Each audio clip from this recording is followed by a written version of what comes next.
Shalom, queridos, começando mais um livro, o livro de 1 Samuel, e o nosso devocional está aqui no capítulo 1, 2, 3 e 4. E o tema desse devocional é Como ter um coração igual de Ana. Você pode repetir? Como ter um coração igual de Ana. Muito bem, queridos, quero destacar aqui alguns versículos do capítulo 1, tá? Que diz o seguinte, o verso 22 do capítulo 1, que diz assim: Ana, porém, não subiu e disse a seu marido: Quando for o menino desmamado, levá-lo-ei para ser apresentado perante o Senhor e para lá ficar para sempre. O verso 28 continua finalizando: Pelo que também o trago como devolvido ao Senhor por todos os dias que viver, pois do Senhor o pedi, e eles adoraram ali o Senhor. Amém, queridos? Amém, queridos. Quero tentar aqui ser bem pontual e trazer aqui uma reflexão sobre o livro 1 Samuel, especificamente aqui na passagem de Ana, tá? Aqui no capítulo inicial, né? Muito bem. Antes de entrar propriamente na história, deixa eu falar algo para você. O livro de Samuel, a parte inicial dele, nós podemos dizer que ele é uma continuação do livro de Juízes, porque o próprio Eli, que era sacerdote, ele também julgava o povo, ele era uma espécie de juiz. E nós vamos vendo aqui a decadência, né? Para você ver que a decadência estava tão grande que afetou tanto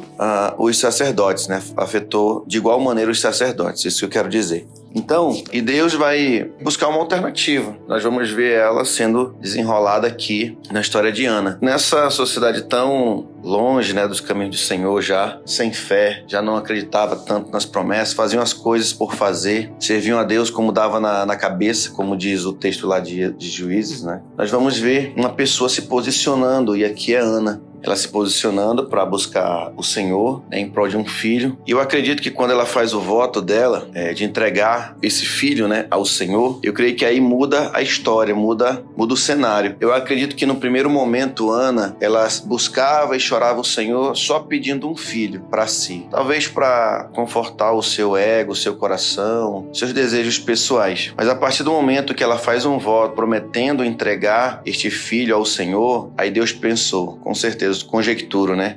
Deu certinho agora. A minha sociedade está corrompida, até que, enfim, alguém abre mão do seu ego para agradar a mim e vai dar o seu próprio filho para mim. Então pronto, a partir dessa fé que foi gerada, dessa mulher de fé, que eu vou providenciar um milagre na vida, e esse filho, como ela vai entregar, ele vai ser o meu sacerdote. E vai ser o meu sacerdote de transição, porque Samuel vai ser aquele que vai transitar, ele vai fazer a transição do período dos juízes para o período da monarquia israelita, da monarquia da nação de Israel. Então, é que nós chamamos ele de sacerdote de transição. Ele vai ser tanto sacerdote quanto profeta. Tanto é que mais à frente Samuel vai ordenar o primeiro rei de Israel e depois o maior rei de Israel, que será Davi. Muito bem, então eu conjecturo dessa forma. E Deus também, que eles conhecem o coração do homem. Deus sabia que se Ana tivesse talvez pedindo ou fazendo um voto mentiroso, Deus não iria conceder, possivelmente. Ou se concedesse, no decorrer do texto nós iríamos entender o porquê. Mas nesse primeiro momento, Deus, nós vamos perceber que conhece o coração do homem e aceita o voto de Ana, e ela vai e concede um filho, né? Ela vai conceber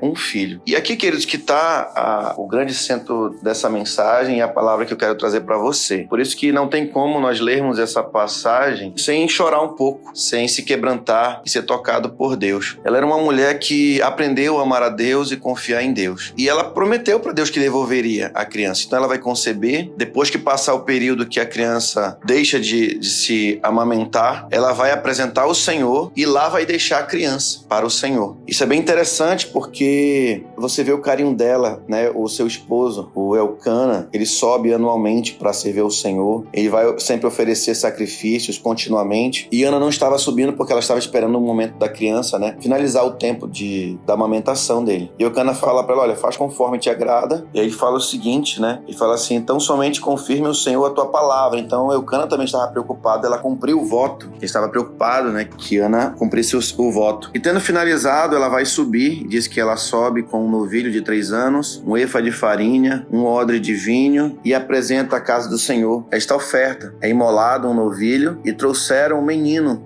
a Eli. Talvez Samuel tivesse ali entre 6 ou 10 anos, mais ou menos, ali entre os 12, 11 anos mais ou menos. E ele é apresentado dedicado ali ao Senhor, e ela vai dizer: olha, meu Senhor, eu sou aquela mulher lá que chorava, que clamava, pedindo, orando ao Senhor. Aí eu orava por este menino que o Senhor me concedeu, e eu vim aqui entregar agora o meu voto, devolver esta criança ao Senhor. Por isso que ela fala, né? Pelo que também o trago como devolvida ao Senhor por todos os dias que viver, pois do Senhor o pedi. E eles adoraram ali o Senhor. Então o que eu quero deixar aqui é o seguinte, queridos. Olha que palavra tremenda. Eu creio que toda palavra de Deus, ela tem uma verdade central. E através dessa verdade central, nós podemos tirar outras verdades para a nossa vida.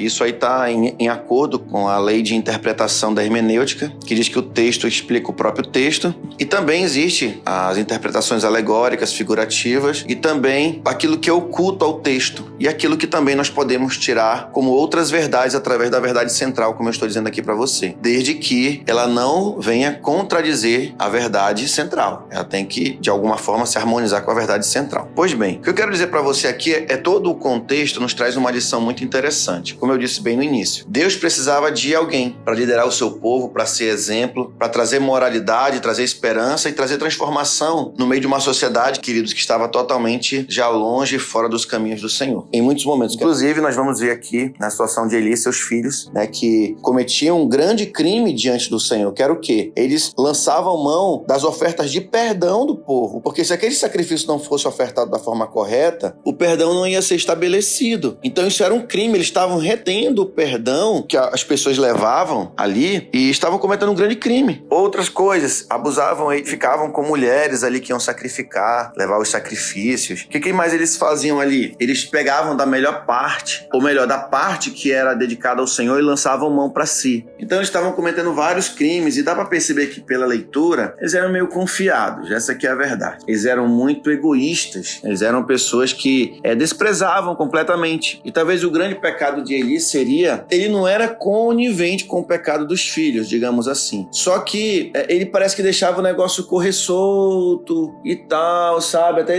ele esboçou uma certa repreensão, mas parece que deixava o negócio correr solto, né? Deixava o negócio correr solto ao ponto que no final, lá no capítulo 4, ele vai morrer, a arca de Deus vai ser tomada e com a notícia que dão da morte dos filhos e com a arca sendo levada, ele toma um susto, cai da cadeira, quebra o pescoço, né? Diz que era um homem velho já e gordo, né? Um homem pesado, né? Então isso mostra que parece que estavam ali só desfrutando das ofertas que eram entregues ali, né? Pois bem, onde que eu quero chegar com essa palavra? Voltando aqui para Ana. Então esse é o contexto que Samuel vai nascer, com uma promessa de Deus, com um voto de Ana, para liderar e transformar esse contexto, trazendo moralidade, trazendo ética, trazendo uma vida coerente e sendo uma voz de exortação para o povo. E o que eu quero dizer com essa palavra, que eu creio que é muito forte, é o seguinte: trazendo para os nossos dias hoje, não é diferente muito do que nós vivemos. As pessoas têm filhos, mas o que elas fazem com seus filhos? O meu filho vai ser médico. O meu filho, quando eu tiver um filho, ele vai ser um doutor. Ou quando meu filho crescer, ele vai ser um astronauta.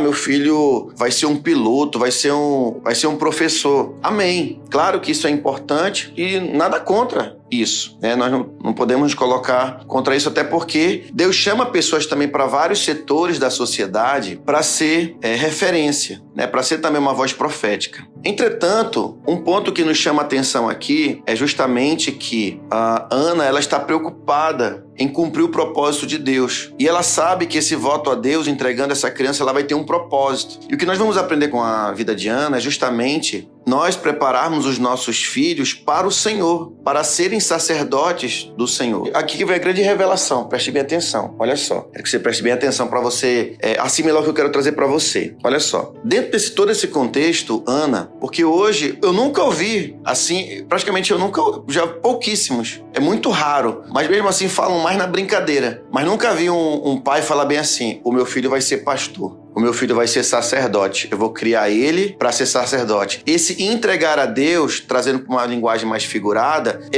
não é que eu vou deixar a pessoa dentro lá do templo, dentro da igreja lá, para servir dentro da igreja. Mas eu já preparar o meu filho para o sacerdócio. Claro que no futuro ele vai servir numa igreja. Vai ser um sacerdote numa igreja. Mas essa grande lição que Ana nos dá é justamente isso.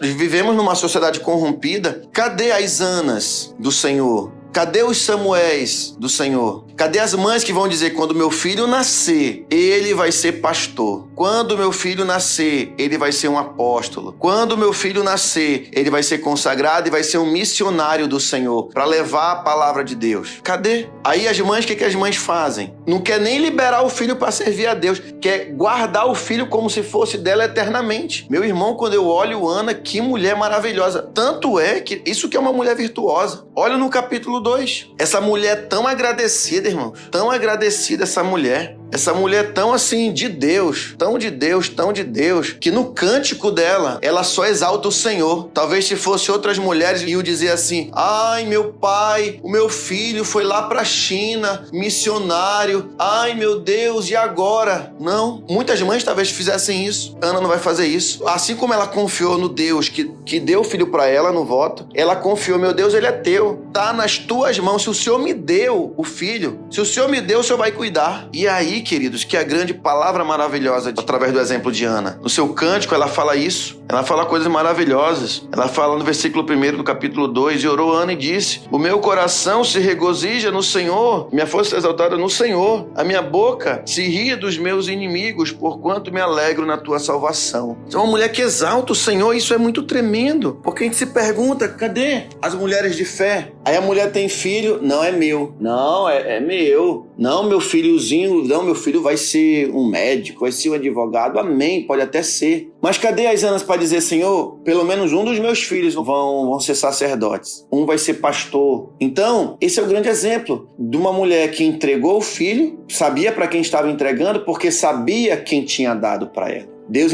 devolveu o filho ao Senhor porque sabia quem tinha dado, e era o Senhor. Então essa palavra é tremenda porque nos ensina a ter fé. Nos ensina, por exemplo, a entender que tudo que Deus nos dá, nós devemos devolver para Ele sem apego, sem ter aquela ideia tacanha, aquela mediocridade de dizer assim, ah, meu Senhor, e agora? Não, Deus te deu um filho, Deus está cuidando. Não, meu filho ser pastor, aí aqui tem mais uma lição, que eu estava falando para você, que eu não terminei ainda, preste bem atenção. Tem mais uma lição tremenda. Meu filho ser pastor? Meu Deus, pastor já está queimado. Ser evangélico já caiu de moda.